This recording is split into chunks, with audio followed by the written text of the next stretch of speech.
Një nga hapësirat më të rëndësishme publike dhe historike të Vlorës, sheshi i Flamurit po përballet me problematika që lidhen me mirëmbajtjen e vazhdueshme. Qytetarët shprehen se kjo zonë, e cila përfaqëson jo vetëm një simbol identitar, por edhe një pikë të rëndësishme turistike, meriton më shumë kujdes nga Bashkia e Vlorës. Sheshi i Flamurit është një ndër zonat më të frekuentuara të qytetit, si nga banorët vendas ashtu edhe nga të huajt. Ai mbart një peshë të veçantë historike, pasi lidhet drejt për drejt me shpalljen e pavarësisë së Shqipërisë. Për këtë arsye, çdo element i tij, nga hapësirat e gjelbërta tek monumentet dhe instalacionet dekorative, kanë një rëndësi të dyfishtë, estetike dhe simbolike.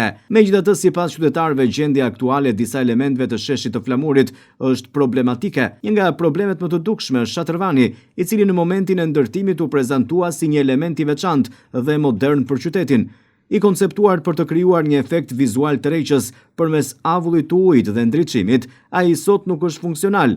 Vendet nga ku duhet të dalë avulli i ujit janë mbushur me mbeturina, ndërsa sistemi nuk është vënë në punë prej kohësh. Pamja e tij aktuale është kjo që ndiqni në ekran, e që bie ndesh me imazhin që duhet të përçojë.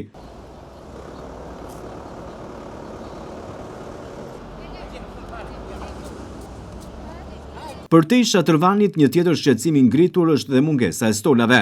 Vendet për të ulur janë të pamjaftueshme. Banorët kërkojnë më shumë pastërti në territor, mirëmbajtje të rregullt të elementëve ekzistues dhe shtim të infrastrukturës, veçanërisht të stolave dhe koshave të mbeturinave. Sipas tyre, një hapësirë me këtë peshë historike duhet të jetë shembull i organizimit dhe kujdesit institucional. Shatërvani do punojë se s'ka ardhur beari. Në dimër do punojë Shatërvanit? Jo, ndim lagështirë, dhe lagështia që kemi aty dhe ndes me Shatërvanin. Shumë të mira, shkëlqyra, s'ka parajs. I thoni të vë stola sa më shumë, lere atë, të vë një 10 stola. Bollëkore, që s'mungon asgjë. Ka problem për stola drurit, uli dhe betone, na bili kur betoni. Stola ka plotë, po s'ka atje, ja, edhe bordura atje, ka bërë. Jo, gur ka plotë të vlorë. Monument. Edhe gurët nuk nga vendot. Po gurë, mbushe me gurë. Këtu miku im, me qini gazetar ju, po janë kujat atje lartë, jo neve këte, ne të shkretët jemi këshu të coptuar që nuk ka me ku vete, mere me mentja, ngrien mileti, shkojnë femra, shkojnë tjetëri me gruan, me motrën, me qupën, këtu s'ka një banjo në radhë paro djale. Moj nga të tjera se si nëmrojmë dot. Shtete, disa të mira i kemi Erman, shikoje, e la firma, e nuk e bëri kryetarja bashkisë, për një 100 copë stola aty, e për një banjo atje që ka qenë, është turp, është gjuna, më bin keq.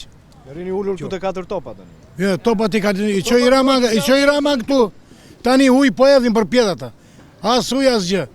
Ta pëmët, ja u thëmë pëmët, është turpi më i madhë, ta thëmë e sinjeritet. Vinë të vojt, bët në një gjë, në një festa, vinë ataj ku ngrijet Flamurje, qarë.